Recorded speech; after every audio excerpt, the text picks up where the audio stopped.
ዮዲትና እትዬ ወርቂቱ ተያዙ። እትዬና ወርቂቱና እንግዲህ የዮዲት ጉዲት በፖሊስ ተይዟል። ምክንያቱም ያስያዘችው ደግሞ ማና ስትባል ፀሐይ ነች ማለት ነው። ፀሐይ የእውነት ጎበዝ ጀግና ሆናለች ማለት ነው። በሚያሳዝን ነገር ነገሮችን ሁላ ነገር አሲዛ ገደል ውስጥ እንዲገቡ አድርጋለች ማለት ነው። እኔ በጣም ነው ደስ ያለኝ። ሰላም ሰላም ብያለሁ ውድ የተከበራችሁ ቤተሰቦቼ እንዴት ናችሁ? ደህና ናችሁ? አለሁ እግዚአብሔር ይመስገን እኔ በጣም ደህና ነኝ። ለቤት አዲስ የሆናችሁ ላይክ፣ ሼር እያደረጋችሁ እንድታበረታቱኝ በአክብሮት ተጠይቃችኋለሁ። እንዴት ናችሁ? ደህና ናችሁ? አለሁ እግዚአብሔር ይመስገን። በጣም በሚያሳዝን ነገር እንግዲህ ዮዲትና እናትየዋ እስር ቤት ገብተዋል ማለት ነው። እማዬም በጣም ወገቧን ታጠቅ ብላ ተነስታለች ማለት ነው። ምክንያቱም እነሱ የሚያደርጉት ነገር በጣም አስነዋሪ ነገርና በጣም ጉዳት ያለው ነገር እያደረጉ ስለሆነ በጣም እማዬ በአሁን ሰዓት ወገቧን ታጥቃን የተነሳችሁ ማለት ነው። እንግዲህ ያው ታላቃላችሁ ወንድ የሚባለው ሰውዬ ምንም ነገር የወንድ አልጫ ነው ምን እንደሚባለው እንደዛ ነው አይደለ? የወንድ አልጫ በሉት። እኔ የወንድ አልጫ ብዬ ነው ስም የማወጣለት ይቅር በሉኝና እናቱ እንደዛ እየለመነችው እንደዛ እንኳን እባክህ ልጅ እያለች እንኳን ምንም ሊረዳት ያልቻለ የወንድ አልጫ ልጇ በጣም በሚያሳዝን ነገር ሁሌም እንግዲህ ታውቃላችሁ የወዴት በመስመል አንደኛ ናት፣ አስመሳይ ነች። የእሷን ቃል ሁሉ ነገር እየሰማ በሁሉ ነገር ከእሷ ጋር ሲተባበር ነበረ ማለት ነው። እንግዲህ ያው በስተመጨረሻ ግን እሱም እውነቱን አውቋል። ግን በአሁኑ ሰዓት የሚናገረው ነገር ሁላ ጥፍትፍት ብሎበታል። ምክንያቱም የወዴትን እንደዚህ አይደለም የሚያስባት፣ በጣም ነው የሚወዳት የሚያፈቅራት፣ እንደዚሁም በጣም ነው የሚያምናት። እሷ ግን የምትታመትና የምትወደድ ሴት አልነበረችም። የገባችም ለጥቅም ነው፣ አሁንም ያለችው ለጥቅም ነው ማለት ነው። እንግዲህ እንዴት ላካ እንደምታስመስል ታውቃላችሁ። እማዬ እሱ ወጣ ስል ዓይንሽን ላፈር እያለች እየሰደበቻት በጣም እያንቋሸሸቻት ከምታስቡ በለጠ እንዴት አድርጋ ይብን እንኳን በጣም በሚያሳዝን ነገር የስድብ አይነት አለው። አንቺ አወልት፣ አንቺ ድንጋይ፣ አንቺ ጥቁር ድንጋይ እያለቻት እንደዛ እየሰደበቻት ስታቋሻት ነበረ። ዛሬ ግን ዋጋዋን ማግኘቷ የማይቀር ጉዳይ ነው ማለት ነው። እንግዲህ አለምዬ ታውቃላችሁ ሁሉን ነገሯን ሰውታ ጊዜዋን፣ እድሜዋን፣ እናቷን ትታ ቤተሰቦቿን ትታ ከማዬ ጋር የሆነችው ለምንድን ነው ሲባል እንግዲህ ለማዬ ያለውን ነገሮችን ሁላ ለማስተካከል ነው ማለት ነው። እንግዲህ ደግሞ የራሷ ልጅ የተባለ ወንድዬ ተብዬው ደግሞ ምንም ነገር እስካሁን ድረስ ምንም የሚሰማ ሰውዬ አይደለም ማለት ነው። በዛው በችግር ውስጥ ይገኛል ማለት ነው። ምክንያቱም በጣም ነው ትናንትና አይታችኋል እንዴት እማዬን እንዳደረጋት ማለት ነው። በጭራሽ ሚስቴን እንዳትናገርብኝ፣ ሚስቴ በጣም ነው እኮ ላንቺ የምታዝነው፣ በጣም ነው እኮ የምትወድሽ፣ እንዴት ነው እንደዚህ አድርገሽ የምታስቢው? ካላንቺ እኮ መኖር የማትችል ሚስቴ ነች ያለችኝ፣ ግን ደግሞ አንቺ እሷን አትወጃትም፣ እንዴት ለዚች ለተራ ሰራተኛ ነው ወይ እንደዚህ የምትሆኙ እያላት ይገኛል ማለት ነው።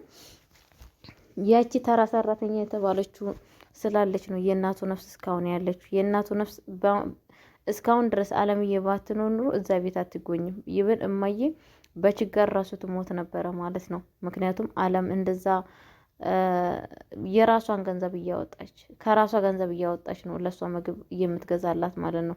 በጣም በሚያሳዝን ነገር አስባችሁታል? መቼስ የኢትዮጵያ ደሞዝ ታውቃላችሁ፣ ሰራተኝነት ከ4,000 ብር ከ3,000 ብር የሚበልጥ ደሞዝ አይደለም። ያንን ግን እየሰዋች ነው ለማዬ እየረዳች ያለችው ማለት ነው። በጣም በሚያሳዝን ግን ልጇ ግን ምንም ነገር አይረዳትም፣ ምንም አይረዳትም ማለት ነው።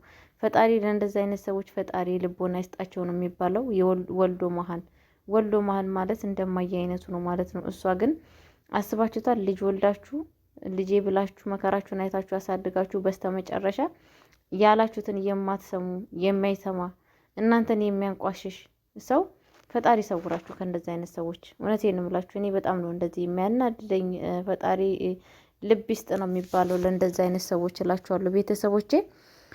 ሌላ ምን ይደረጋል እንግዲህ ወንድዬ እንግዲህ ምንም ሊሰማት አልቻለም ማለት ነው። በአሁን ሰዓት ግን እንትና ጎበዝ ጠንካራ ሆናለች ማለት ነው።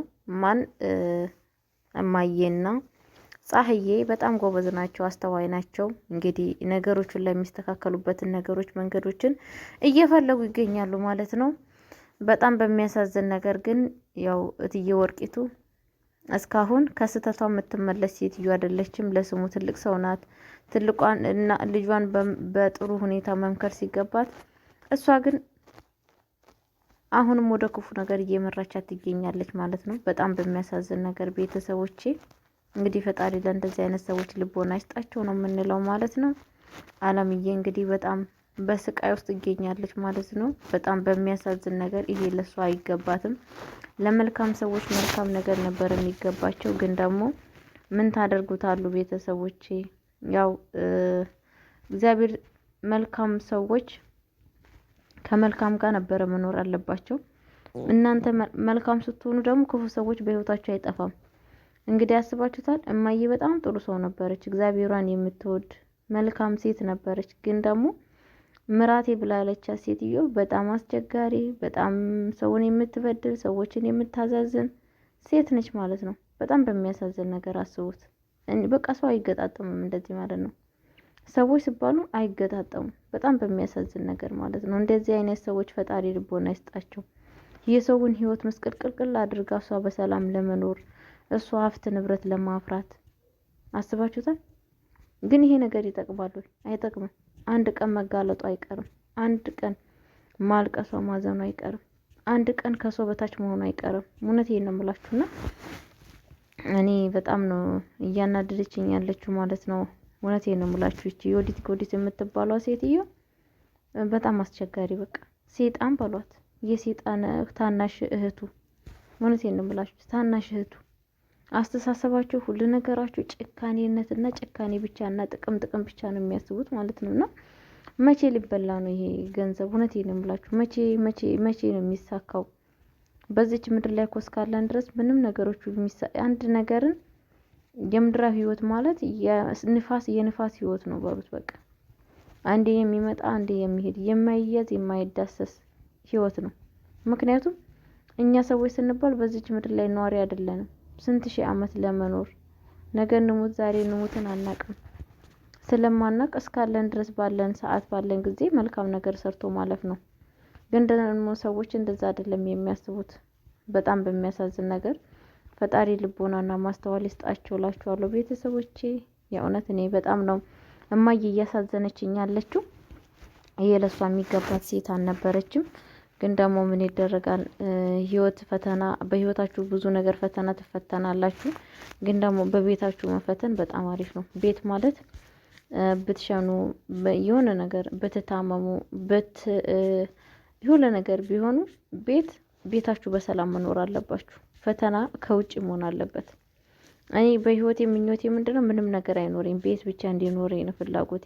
ከምድራዊ እግዚአብሔርን የምለምነው ቤት እንዲሰጠኝ ነው። ቤት ማለት ሰላም፣ በጣት ከውጭ ተከፍታችሁ አዝናችሁ ብትመጡም ቤት ውስጥ መታችሁ አረፍ የምትሉባት ናችሁ። ብትሸቱ ሸተተም አይሏችሁም። ቤታችሁ ውስጥ ቁጭ ብላችሁ ከሽንታችሁን ብትሸኑ ማንም ከቤታችሁ አያወጣችሁም። እንግዲህ እማዬ በአሁን ሰዓት እየተሳቀቀች ያለችው ከራሷ ቤት እንድትወጣ ነው እየተደረገች ያለችው። ከራሷ ቤት ቁጭ ብላ እህል እንዳትበላ እንዳትጠጣ ነው የተደረገችው። ይሄ ደግሞ በጣም የሚያሳዝን ነገር ነው። እውነቴን ነው የምላችሁ፣ በጣም የሚያሳዝን መሆን የሌለበት ነገር ነው። መደረግ የሌለበት ነገር ነው። ግን ታዲያ ምን ታረጉታላችሁ? ሰዎች ማለት ለሰው አይተኙ ወይ ራሳቸው አይተኙ ወይ ሰውን አያስተኙ። ስቃይ ነው በቃ መከራ፣ የመከራ ህይወት። ራሳቸው ያላረፉ ሰዎችን አያሳርፉ። ዮዲትና እኮ አሁን እንትና ተብዬው ራሳቸውም አላረፉ፣ ሰዎችንም አያሳርፉ። በቃ ስቃይ ነው። ራሳቸውን መሰቃይ፣ ሰዎችን ነው ማሰቃይ። ያሉበትን ሁኔታ ራሱ ስንት አመት ለመኖር እንደሆነ እኮ ፍላጎታቸውን አያውቁ፣ ምን አይነት ህይወት ለመኖር እንደሆነ በጣም በሚያሳዝን ነገርና ቤተሰቦቼ ከእንደዚህ አይነት ሰዎች ፈጣሪ ሰውራችሁ። እንደዚህ አይነት ሰዎችም ካላችሁ ይሄን ሪከርድ የምታዳምጡ ማስተካከል አለባችሁ። ይሄ ጸባይ በጣም መጥፎ ነው፣ ይጎዳችኋል። ነገ በጣም መጥፎ ደረጃ ውስጥ ነው የሚጨምራችሁ እላችኋለሁ ቤተሰቦቼ። ሁላችሁም ለቤት አዲስ የሆናችሁ ላይክ ሼር እያደረጋችሁ እንድታበረታቱኝ በአክብሮት ጠይቃችኋለሁ። ወዳችኋለሁ፣ አከብራችኋለሁ። ፈጣሪ ከእናንተ ጋር ይሁን። ሰላም ቆዩልኝ፣ አበረታቱኝ። እኔ ውድ እህታችሁንም የአረብ ሀገር ሻማዋን አበረታቱኝ። እኔ ደግሞ እንደምታበረታቱኝ እግዚአብሔር ያበረታታችሁ። መልካም ጊዜ ብያለሁ። በቀጣይ ቪዲዮ እስከምመጣ ድረስ ቸር ቆዩኝ። ሰላማችሁ ብዙ ይበል። እቺንም ራሱ ሪከርድ ለማድረግ ብዙ መስዋዕት ከፍዬ ነው። ሰላማችሁ ብዙ ይበልልኝ። መልካም ጊዜ